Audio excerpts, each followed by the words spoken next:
Jacobo Grinberg Silverbaum. Fluir en el sin-yo. Capítulo 10. Los fundamentos electrofisiológicos de la hipótesis Gaia. El cerebro de Gaia. La hipótesis Gaia, según la cual el planeta Tierra es un organismo vivo y consciente, requiere de una fundamentación experimental. Para aceptar a Gaia como un hecho, es necesario demostrar que, al igual que otros organismos, su estructura está formada de unidades celulares interconectadas entre sí, formando una trama organizada y no amorfa, y que tal estructura está dividida en estratos capaces de ejercer funciones específicas con una jerarquía definida. Si tomamos como ejemplo el cuerpo humano, este está constituido por un conjunto enorme de células interconectadas entre sí, formando tejidos y órganos, los cuales ejecutan funciones específicas dentro de una jerarquía organizada y mutuamente dependiente. El cerebro del cuerpo humano, y con él la totalidad del sistema nervioso, ocupan el primer nivel jerárquico, ya que actúan como controladores del resto de los sistemas. Ningún sistema orgánico es capaz de sobrevivir aislado y desconectado de los demás, y la salud de todo el organismo depende del equilibrio entre sus partes constitutivas. Gaia, como organismo, debe cumplir con este mínimo de reglas de organización para ser aceptado como tal, reglas que lo identifiquen como un sistema global similar, aunque no necesariamente idéntico, a cualquier otro cuerpo vivo. Existe una escala evolutiva de complejidad entre los organismos vivos. Las funciones que puede ejercer un mosquito son definitivamente menores a las que son capaces de manifestar organismos tales como un elefante o el propio ser humano. La complejidad funcional de un organismo depende, entre otras cosas, del número de elementos que lo forman y de su organización. Los cerebros orgánicos manifiestan la misma correlación entre la complejidad funcional y la cantidad de neuronas que los constituyen. Gaia, como organismo, debe poseer un cerebro y un sistema nervioso sostenido por una estructura de sostén alimenticio y energético. El cerebro de Gaia debe estar formado por hiperneuronas interconectadas entre sí y dando lugar a funciones emergentes más complejas que las que manifiesta cada una por separado. De la misma forma que el ser humano manifiesta funciones complejas dadas por la interconexión de todas sus neuronas individuales. Cada neurona del cerebro humano contiene toda la información de la unidad a la que pertenece, pero una neurona por separado no es capaz de manifestar las funciones de la unidad cerebral. De la misma forma, el cerebro de Gaia debe estar formado por hiperneuronas individuales capaces de contener toda la información de la unidad a la que pertenecen, pero incapaces de ejercer las funciones de esta última. Propongo que las unidades del cerebro de Gaia son cada uno de los cerebros humanos que habitamos en el planeta Tierra. Estas hiperneuronas, de ser cierta la hipótesis anterior, deben estar interconectadas entre sí y, además, deben ser capaces de contener toda la información de la unidad a la que pertenecen. En este capítulo se presentan evidencias experimentales que no dejan lugar a duda acerca de dos hechos. A. Existen interacciones directas entre cerebros humanos. B. El cerebro humano es capaz de detectar eventos sutiles a distancia y en forma directa. Estas evidencias fueron obtenidas en uno de los laboratorios de psicofisiología de la Facultad de Psicología de la Universidad Nacional Autónoma de México, por el autor del presente artículo y por un conjunto de investigadores, entre los que destacan Manuel de la Flor y M.E. Sánchez Arellano, y apoyan la hipótesis Gaia a nivel experimental. Antes de presentar estas evidencias electrofisiológicas, me gustaría introducirlas con las reflexiones siguientes. Los grandes místicos e iluminados de todos los tiempos han afirmado que existe un nivel de la conciencia en el cual desaparecen las separaciones entre sujeto y entre estos y los objetos. A este estado se le denomina conciencia de unidad y se caracteriza por el hecho de que la persona que lo experimenta expande su identidad y se pone en contacto con un nivel trascendente de sí mismo, que va desde la conciencia planetaria hasta la gran mente, el ser o el yo puro.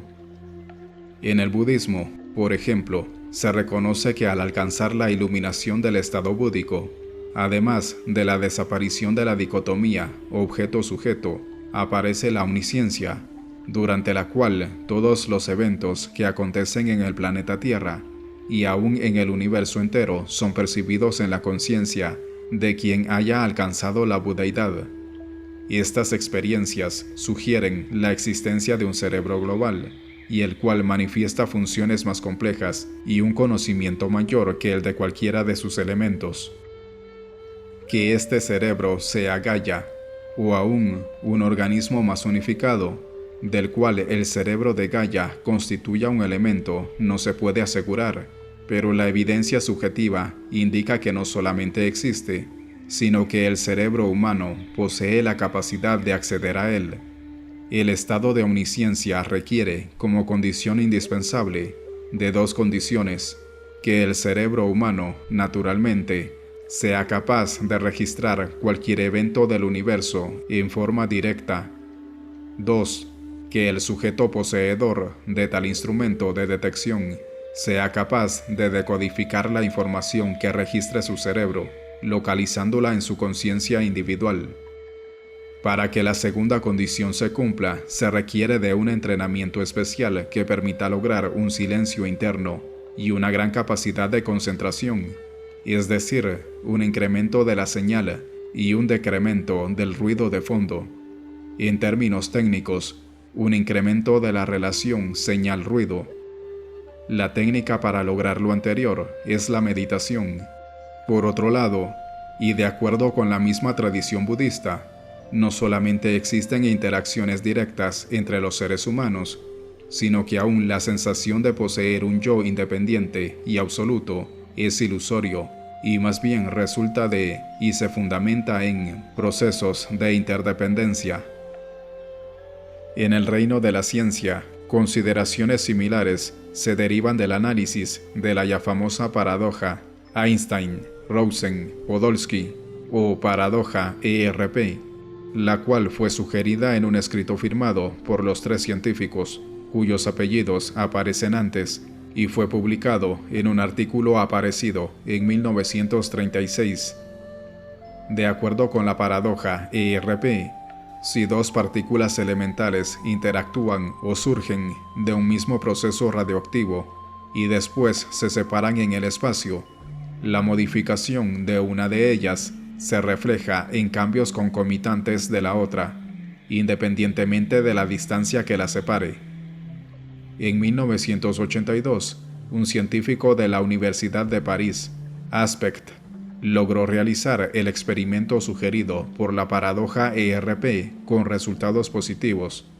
Estos demuestran que existe una base para fundamentar la idea de que todo está relacionado entre sí y que existe una interdependencia entre todas las partículas del universo que previamente han interactuado. En el Laboratorio de Psicofisiología de la Universidad Nacional Autónoma de México, yo y mis colaboradores iniciamos una serie de estudios acerca del llamado potencial transferido en el cerebro humano. Este potencial es una respuesta electrofisiológica de un cerebro que no es estimulado sensorialmente ante la estimulación que recibe otro cerebro con el cual se ha establecido una comunicación directa. La comunicación directa acontece cuando dos sujetos son capaces de sentir su mutua presencia, sin necesidad de utilizar señales sensoriales, tales como la imagen del otro, su verbalización, su contacto físico o cualquier otro medio físico de comunicación. El sujeto estimulado, por ejemplo, mediante una luz, responde ante el estímulo con un potencial provocado, es decir, una respuesta neuroeléctrica que refleja la activación sensorial. El sujeto no estimulado también responde con otra activación neuronal, como si también hubiese sido estimulado, Nuestros primeros experimentos señalaban que la morfología del potencial transferido era similar a la del potencial provocado, pero solo aparecía ante el 8% de las estimulaciones reales. En otras palabras, de cada 100 potenciales provocados en el sujeto estimulado, únicamente se podían detectar 8 potenciales transferidos. La metodología que utilizamos para este experimento consistió en la detección directa de la actividad electroencefalográfica, EEG, de similitudes claras entre la actividad de ambos cerebros. Puesto que el EEG es muy complejo, para incrementar la relación señal-ruido, utilizamos el procedimiento de promediación mediante una computadora especialmente programada para tal efecto. Este procedimiento consiste en la toma de muestras de actividad EEG a partir de la aplicación del estímulo, sincronizadas con su aparición y con una duración variable, en este caso de 1/4 de segundo, es decir, 250 milisegundos. Cada muestra sincronizada con el estímulo es promediada con las demás muestras. Las porciones de las muestras que se repiten ante cada aplicación del estímulo se suman, mientras que la actividad aleatoria del EEG que no tiene relación con el estímulo, el ruido de fondo del EEG, se anula en la promediación. Al final de varios promedios, el resultado es un cambio neuroeléctrico que refleja únicamente aquello que se repitió, es decir, la respuesta real del cerebro, la señal y no el ruido.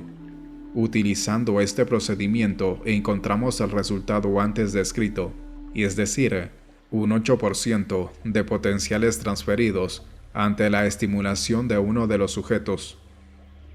Para llevar a cabo la investigación, primero invitábamos a los sujetos a sentarse en el interior de una cámara aislada de sonido y electromagnéticamente blindada. En condiciones de silencio y oscuridad total, los sujetos, con los ojos cerrados, sentían la presencia uno del otro hasta que fueron capaces de establecer una comunicación directa. En ese momento, uno de los sujetos era invitado a pasar a otra cámara aislada de la primera, electromagnéticamente blindada y en oscuridad total. El sujeto, que había permanecido en la cámara original, era entonces estimulado con una serie de destellos que su compañero, en la otra cámara, no recibía, ni sabía que se estaban aplicando.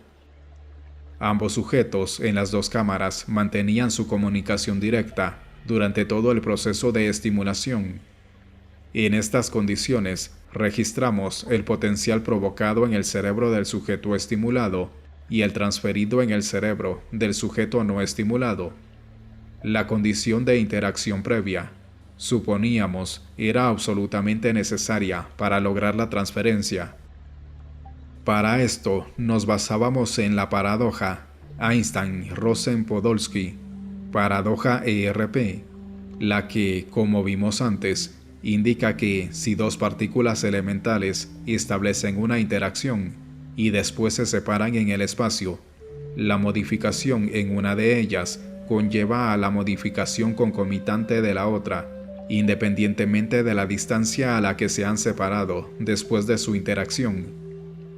Los resultados que obtuvimos en el experimento de potencial transferido indicaban que la paradoja ERP existe a nivel del cerebro humano, al igual que entre partículas elementales. En otras palabras, siempre y cuando se ha establecido una interacción entre dos cerebros humanos, al igual que entre dos partículas elementales, ambos, cerebros y partículas, quedan ligadas y lo que le suceda a uno de ellos afectará al otro miembro del par. Desde el punto de vista de la existencia del azar, estos resultados forman las bases de esta inexistencia, ya que demuestra que los objetos y los sujetos que previamente han interactuado forman una especie de red o matriz que los une, y lo que suceda a uno de ellos afectará al otro. Y esta condición es básica para suponer y aceptar la existencia del azar. En una segunda serie de experimentos, pusimos a prueba la condición de interacción previa con condiciones indispensables para el establecimiento de conexiones entre cerebros. En otras palabras, cuestionamos su necesidad. Para ello, diseñamos una serie de experimentos en los cuales intentaríamos registrar el potencial transferido, pero de sujetos que previamente al registro no hubiesen interactuado. El experimento consistió en invitar a un sujeto a sentarse en el interior de una cámara aislada sensorial y electromagnéticamente, y a otro sujeto también a hacer lo mismo, pero en otra cámara, también blindada y aislada de sonidos. Ambos sujetos no se conocían, no se habían visto, ni jamás interactuaron uno con el otro. En estas condiciones, uno de los sujetos fue estimulado y el otro no.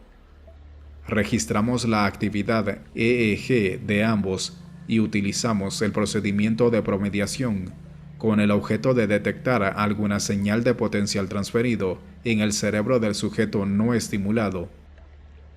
A diferencia del primer experimento, en este exageramos la exactitud y la sutileza de la promediación, primero incrementando la cantidad de muestras promediadas hasta llegar a la cifra de 512. Un promedio de 512 muestras de EEG sincronizadas con un estímulo incrementa la relación señal-ruido en una forma muy grande. Segundo, ya no nos interesó solamente la detección de la similitud gruesa y aparente de ambos potenciales, el provocado y el transferido, sino más bien el análisis de algún indicio, por más pequeño que fuese, del potencial transferido que tuviese la virtud de repetirse independientemente de su similitud con el potencial provocado. Para lograr este análisis, promediamos 256 muestras de actividad EEG en el sujeto no estimulado, sincronizadas con la aparición del estímulo en el sujeto estimulado. Una vez logrado este promedio, seguíamos estimulando a uno de los sujetos y promediábamos otras 256 muestras de la actividad EEG del sujeto no estimulado. Ambas muestras de 256 presentaciones eran comparadas entre sí, con el objeto de hallar alguna similitud entre ellas. Encontramos que estas similitudes existen. Este resultado indica que el cerebro del sujeto no estimulado logró detectar el estímulo o la respuesta cerebral en su compañero, a pesar de que ambos nunca establecieron interacción alguna. En otras palabras, la conexión entre cerebros existe, independientemente de que estos hayan interactuado previamente. Esto indica que la relación intercerebral se da naturalmente y existe en condiciones que no requieren de interacciones previas ni de procedimientos de entrenamiento en comunicación directa.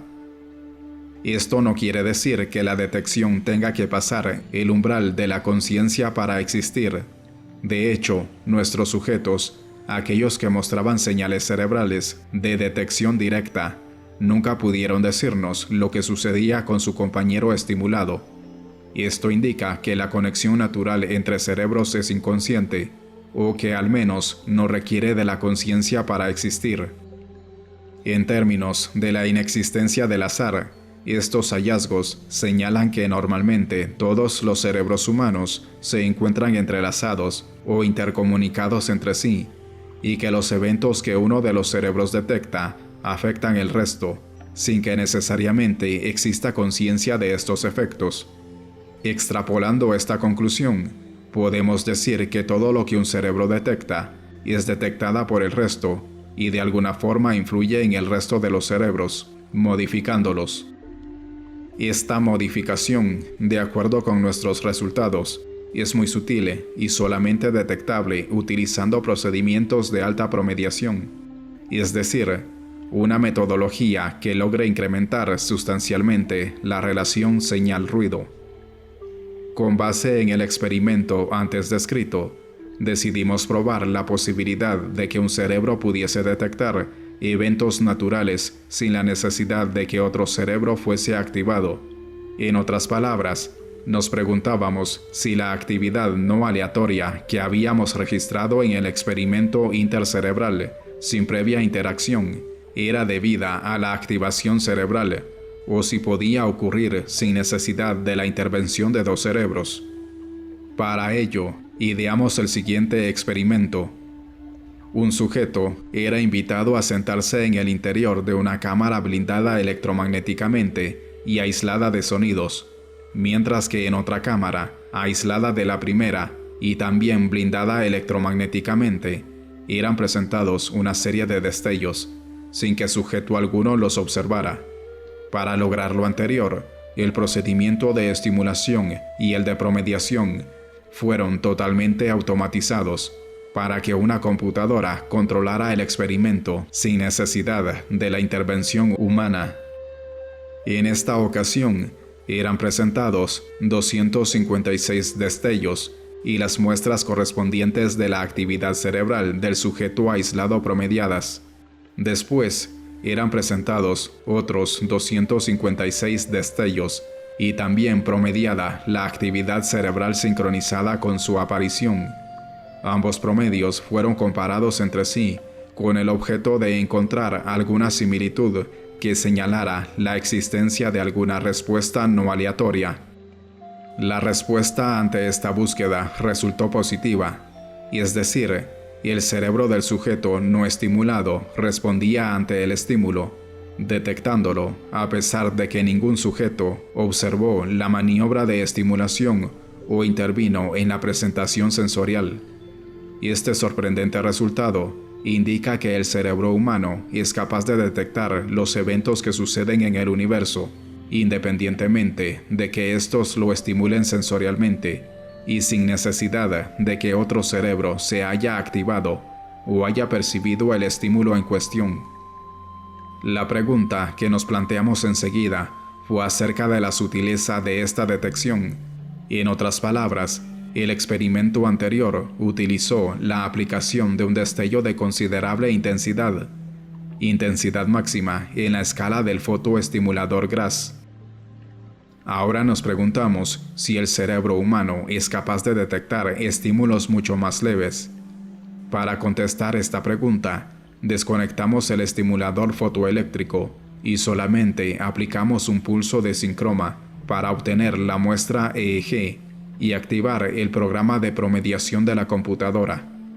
El procedimiento de sincronización fue totalmente automatizado, de tal forma que ningún operador humano intervino en su aplicación. Y en estas condiciones se repitió el procedimiento de experimento anterior, invitando a un sujeto a sentarse en la cámara blindada y aislada, mientras se tomaban muestras de su EEG sincronizadas con el pulso eléctrico de sincronía. Quiero hacer énfasis en el hecho de que en este experimento no se activa una serie de destellos de alta intensidad y que el único estímulo capaz de ser percibido por alguien era la breve y casi imperceptible lucecilla del estimulador Grass S88, que indicaba que un pulso de sincronía había sido activado. Fuera de esa lucecilla indicadora y del pulso eléctrico de sincronía de 1 milisegundo de duración y 1 volt de intensidad, ningún otro estímulo era activado. Por supuesto que el pulso de sincronía activaba una computadora con todos sus circuitos, echando a andar un programa completo. Y la pregunta que nos hicimos fue si esa activación podía ser registrada directamente por un cerebro humano. Promediamos 2 series de 256 muestras de EEG sincronizadas con el pulso de sincronía antes mencionado y hallamos, al comparar ambos promedios, que existían señales repetitivas en ellos. En otras palabras, nuestros resultados indicaban que el cerebro humano responde ante estímulos sutiles, detectándolos directamente.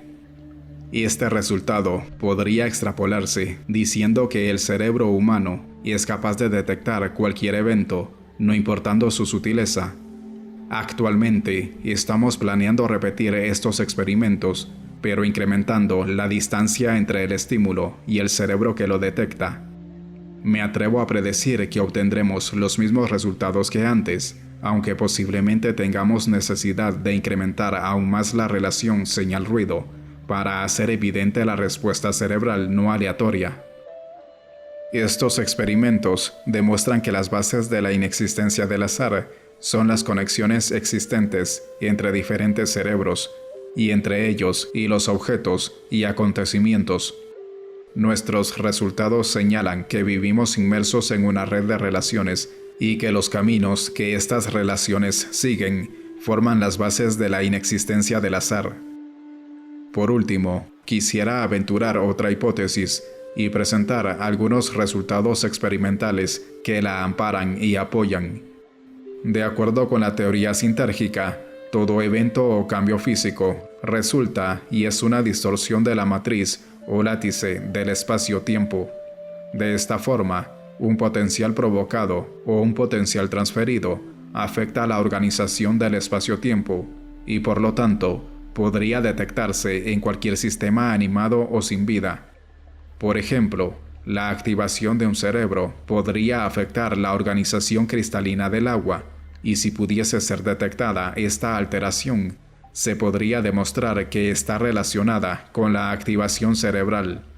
Precisamente para comprobar esta posibilidad, decidimos registrar las características de impedancia de un líquido, agua impregnada de una sustancia electrolítica, en la cercanía de un cerebro respondiendo ante un evento. Decidimos utilizar y aprovechar la metodología anteriormente descrita, y para ello, un sujeto aislado de estímulos fue registrado cuando un destello se aplicaba fuera de su percepción consciente, y al lado de este sujeto se registraron los cambios de impedancia del agua.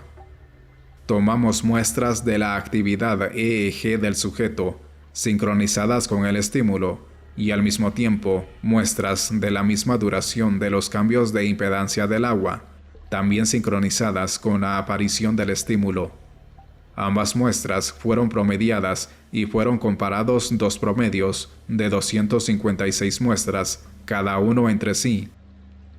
Encontramos que tanto en la actividad cerebral como en los cambios de impedancia había morfologías repetitivas, indicando que ambos sistemas, el animado y el inanimado, son capaces de interactuar directamente. Enseguida hicimos lo mismo con dos sistemas inanimados. Para ello aplicamos una serie de destellos en una cámara blindada y registramos los cambios de impedancia en el agua, localizada en otra cámara blindada electromagnéticamente. Comparamos dos muestras de 256 registros y hasta la fecha no hemos sido capaces de encontrar nada repetitivo, indicando que un sistema inanimado no es capaz de interactuar directamente con otro en ausencia de un cerebro que sirva de interfase entre ambos. Planeamos incrementar la relación señal-ruido en este experimento para indagar hasta el límite de nuestras posibilidades técnicas por alguna relación. De acuerdo con la paradoja ERP, la relación debería existir, pero quizás en dos sistemas inanimados si se requiera la interacción previa. En resumen, nuestros resultados indican que los cerebros humanos están naturalmente interconectados y que la alteración en uno de ellos afecta a los otros, sin necesidad de interacción previa. De la misma forma, hallamos que un cerebro es capaz de afectar objetos inanimados en forma directa, pero que dos sistemas inanimados no se afectan mutuamente si no han interactuado previamente. Conclusiones. Hemos demostrado a nivel experimental que existe una interacción directa entre cerebros humanos sin que se requiera que estos hayan establecido previamente un contacto o interacción. Estrictamente hablando, y si la teoría del Big Bang es cierta, todo lo que existe en el universo, incluyendo nuestros cerebros, surgió de una misma superpartícula que explotó en el origen del tiempo, y por lo tanto, la paradoja ERP se sostiene en nuestros experimentos. Los resultados que hemos obtenido indican que todos los cerebros humanos del planeta Tierra están interconectados y forman una red de interacciones, la cual podría ser la estructura anatómica del cerebro de Gaia, y el fundamento psicológico y energético de la conciencia planetaria. Por otro lado, las evidencias descritas en este capítulo indican que todo lo que sucede en el universo es registrado por el cerebro humano, pero no alcanza a detectarse en la conciencia individual por el ruido del sistema y por una falta de entrenamiento que incremente la relación señal-ruido. La conciencia acerca de un evento surge cuando se incrementa la relación señal-ruido, haciendo destacar el evento sobre el ruido de fondo del sistema. El budismo parece tener razón cuando afirma que existe un estado de omnisciencia, porque tal estado solamente requiere la capacidad de volver consciente y de decodificar adecuadamente lo que el cerebro registra y detecta ya en forma natural. Las profundas reflexiones acerca de la naturaleza de la conciencia se pueden derivar a partir de nuestros resultados experimentales. Primero, se antoja pensar que la conciencia existe en todo y que el ser humano, o bien la focaliza en sus sensaciones de identidad limitada, o accede a percibirse como la unidad a la que su cerebro tiene acceso. Y esta unidad posee varios niveles, desde la propiamente corporal humana, la colectiva, la nacional, la planetaria o la universal. Cada nivel posee un cuerpo y un cerebro, aunque de fundamento todas participen y estén sostenidas por la misma conciencia. Segundo, el hecho de que todos estemos interconectados y de que cada uno de nosotros sea capaz de detectar todo lo que acontece en el universo, indica que somos doblemente responsables de la marcha del cosmos por ser receptivos al mismo hasta el extremo de ser uno con él, y porque al ser afectados por el orden universal, también lo afectamos y participamos favoreciendo su buen funcionamiento, o de otra manera, oponiéndonos a él. Si somos las hiperneuronas del cerebro de Gaia, la buena conciencia de la unidad a la que pertenecemos depende de cada uno de nosotros. Los cabalistas contemporáneos afirman que el verdadero misterio es la unidad.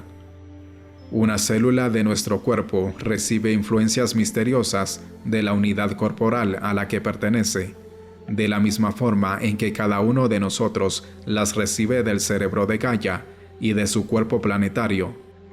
Sabiéndolo, actuemos y pensemos alimentando a Gaia de belleza y amor, y eso mismo será lo que misteriosamente recibiremos y cosecharemos.